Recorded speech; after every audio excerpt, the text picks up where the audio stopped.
ناظرین ذرا لمحہ بھر کے لیے سوچئے، ایک ایسی سرزمین کا تصور کیجئے جہاں دن رات خوف کے سائے چھائے ہوں، جہاں ہر جھاڑی، ہر کمرہ اور ہر کھیت میں موت رینگتی ہو، ایسی موت جو زہر کی صورت میں انسان کے لہو کو جلا کے راکھ کر دے۔ جی ہاں، یہ کہانی ہے برکینا فاسو کے ان بدقسمت گاؤں کی جہاں سانپوں کی بھرمار نے انسانوں کی زندگی کو جہنم بنا رکھا ہے۔ لیکن پھر ایک دن ایک فیصلہ ہوا، ایک ایسا فیصلہ جس نے امید کی کرن تو جگائی مگر ساتھ ہی ایک نئے خوف کو بھی جنم دے دیا۔ یہ کہانی ہے نیولے اور سانپ کی جنگ کی اور اس انجام کی جس نے پوری دنیا کو چونکا دیا۔ تو آئیے ویڈیو کو سٹارٹ کرتے ہیں۔ ناظرین، کیا آپ جانتے ہیں کہ برکینا فاسو میں ایک ایسا علاقہ بھی تھا جہاں سانپوں کی بھرمار نے لوگوں کی زندگی اجرن بنا رکھی تھی۔ یہ سانپ صرف زہریلے ہی نہیں تھے بلکہ اتنے خطرناک تھے کہ پورے علاقے کی آبادی خوف اور بے بسی میں مبتلا تھی۔ ہر سال سینکڑوں لوگ ان سانپوں کے کاٹنے کا شکار ہو رہے تھے اور حکومت کے پاس اس مسئلے کا کوئی مؤثر حل ہی نہیں تھا۔ لیکن پھر ابراہیم ٹروڑے نے ایک ایسا فیصلہ کیا جس نے نہ صرف اس علاقے بلکہ پورے ملک کو چونکا کے رکھ دیا۔ انہوں نے ان سانپوں سے نمٹنے کے لیے نیولے چھوڑنے کا اعلان کیا، ایک ایسا جانور جو اپنی پھرتی، تیز رفتاری اور زہر کے خلاف قدرتی مدافعت کی وجہ سے سانپوں کا سب سے بڑا دشمن سمجھا جاتا ہے۔ بظاہر یہ منصوبہ شاندار لگ رہا تھا مگر کسی نے یہ نہیں سوچا تھا کہ اس کے نتائج کیا ہوں گے، کیونکہ جب انسان فطرت سے چھیڑ چھاڑ کرتا ہے تو نتائج کبھی کبھار بہت خطرناک بھی نکل سکتے ہیں۔ اور آج کی اس خاص ویڈیو میں ہم اسی دلچسپ لیکن خطرناک منصوبے کی بات کریں گے، لہٰذا آپ سے گزارش ہے کہ ویڈیو کو آخر تک لازمی دیکھیے گا۔ تو پیارے دوستو، یہ کہانی وہاں سے شروع ہوتی ہے جہاں برکینا فاسو کے دیہی علاقے ایک سنگین خطرے کا شکار تھے۔ وہاں رہنے والے لوگ ایک خوفناک دشمن کا سامنا کر رہے تھے جس کا نام تھا بلیک کوبرا۔ یہ سانپ نہ صرف زہریلا تھا بلکہ اپنے علاقے میں انسانوں اور جانوروں دونوں کے لیے موت کا پیغام لے کر آتا تھا۔ بلیک کوبرا جسمانی طور پر دیگر سانپوں کے مقابلے میں بڑا اور زیادہ خطرناک تھا۔ اس کا زہر نہایت مہلک تھا جو جسم کے خون کے خلیات کو تباہ کرنے کی صلاحیت رکھتا تھا۔ اس سانپ کے کاٹنے سے متاثرہ شخص کو شدید درد، سوجن، متلی اور بعض اوقات موت کا سامنا کرنا پڑتا تھا۔ دیہی علاقوں میں جہاں طبی امداد تک رسائی محدود تھی، یہ سانپ حقیقی عذاب بن چکا تھا۔ ہر سال سینکڑوں افراد ان سانپوں کا نشانہ بن رہے تھے، ان میں سے کئی اپنی جان سے ہاتھ دھو بیٹھتے تھے۔ حکومت کے لیے یہ ایک فوری مسئلہ بن چکا تھا۔ دیہی علاقے کی آبادی کو نہ صرف ان سانپوں سے بچانا ضروری تھا بلکہ ان کی زندگیوں کو بہتر بنانے کے لیے ایک دیر پا حل نکالنا بھی لازمی تھا۔ ابتدا میں سانپوں کے زہر کے علاج کے لیے اینٹی وینم تیار کیا گیا مگر اس کے ساتھ ایک مسئلہ یہ تھا کہ اینٹی وینم کو محفوظ رکھنے کے لیے بجلی اور ریفریجریشن کی ضرورت تھی جو دیہی علاقوں میں موجود ہی نہیں تھی۔ لہٰذا جب یہ مسئلہ شدت اختیار کر گیا تو ابراہیم ٹروڑے نے ایک جرأت مندانہ فیصلہ کیا۔ حکومت نے قدرت کے خلاف قدرت کو استعمال کرنے کا منصوبہ بنایا۔ فیصلہ کیا گیا کہ نیولے جو چھوٹے مگر طاقتور شکاری جانور ہیں، انہیں ان علاقوں میں چھوڑا جائے گا جہاں سانپوں کی بھرمار تھی۔ مقصد یہ تھا کہ یہ نیولے زہریلے سانپوں کا شکار کریں گے اور علاقے کو ان کے خطرے سے آزاد کریں گے۔ یہ منصوبہ نہ تو کسی جدید دوا پر مبنی تھا نہ جنیاتی سائنس پر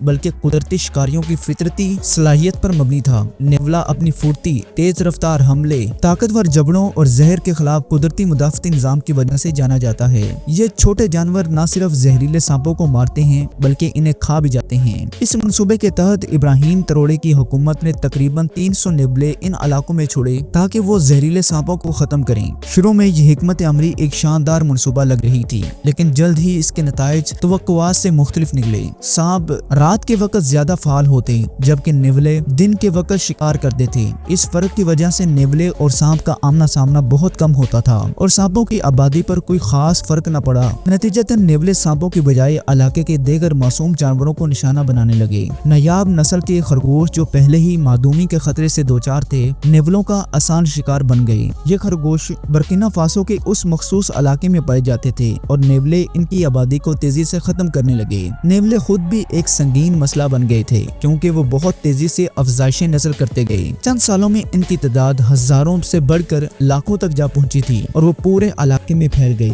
اس علاقے کا قدرتی ماحول جو پہلے ہی نازک تھا اب مکمل طور پر بگڑنے لگا۔ ناظرین، جب حکومت کو احساس ہوا کہ نیولے چھوڑنے کا فیصلہ ایک نئے بحران کی شکل اختیار کر چکا ہے تو فوری طور پر اقدامات کیے گئے۔ ابراہیم ٹروڑے نے ان دو چیلنجز کو حل کرنے کا فیصلہ کیا، ایک ماحولیاتی نظام کو بحال کرنا اور دوسرا نیولوں کی تیزی سے بڑھتی ہوئی آبادی کو کنٹرول کرنا۔ اس مقصد کے لیے تربیت یافتہ شکاریوں اور رابطوں پر مشتمل ایک ٹیم تشکیل دی گئی جنہیں پورے علاقے میں نیولوں کو تلاش کر کے قابو پانے کا کام سونپا گیا۔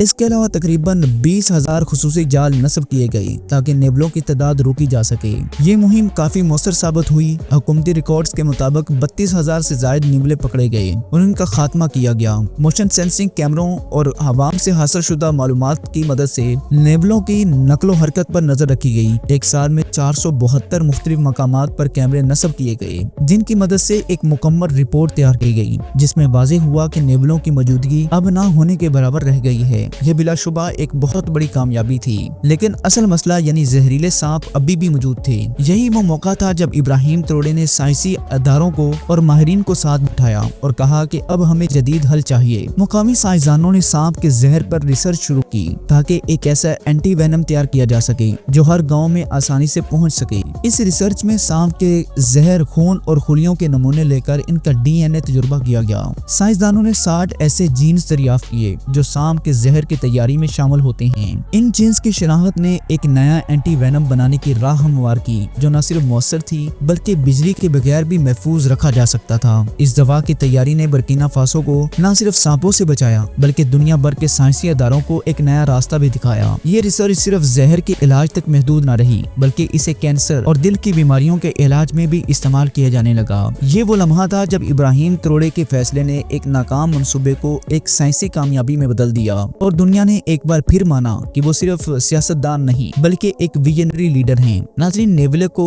زہریلے سانپوں کے خاتمے کے لیے متعارف کروانے کا فیصلہ شاید ایک منفرد تجربہ تھا، لیکن یہ قدرت کے ساتھ چھیڑ چھاڑ کی پہلی کوشش نہیں تھی۔ دنیا بھر میں کئی ممالک نے قدرتی ماحولیاتی نظام کو قابو کرنے کے لیے ایسے ہی اقدامات کیے ہیں اور ان کے نتائج حیران کن بلکہ اکثر تباہ کن نکلے ہیں۔ 1935 میں آسٹریلیا نے گنے کے کھیتوں میں کین بیٹر کے مسئلے سے نمٹنے کے لیے کین ٹوڈز متعارف کروائے۔ کین ٹوڈز جو ایک قسم کے مینڈک تھے ان بیٹرز کا شکار کرنے کے لیے لائے گئے، لیکن جلد ہی یہ واضح ہو گیا کہ بیٹر زیادہ تر گنے کی چوٹی پر رہتے ہیں جہاں کین ٹوڈرز نہیں پہنچ سکتے۔ نتیجہ یہ نکلا کہ ٹوڈرز نے آسٹریلیا کے مقامی جانوروں کو نشانہ بنانا شروع کر دیا اور پورے ایکو سسٹم کو تباہ و برباد کر کے رکھ دیا۔ آج ٹوڈر آسٹریلیا کی زمین پر ایک ناقابل یقین مسئلہ بن چکے ہیں۔ اس طرح ہوائی میں 19ویں صدی میں گنے کے کھیتوں میں چوہوں سے نمٹنے کے لیے نیولے یعنی منگوس لائے گئے، لیکن یہاں پر بھی ایک بہت بڑی گڑبڑ ہو گئی۔ چوہے رات کو فار رہتے تھے جبکہ نیولے دن کے وقت شکار کرتے تھے۔ نتیجہ یہ نکلا کہ نیولوں نے مقامی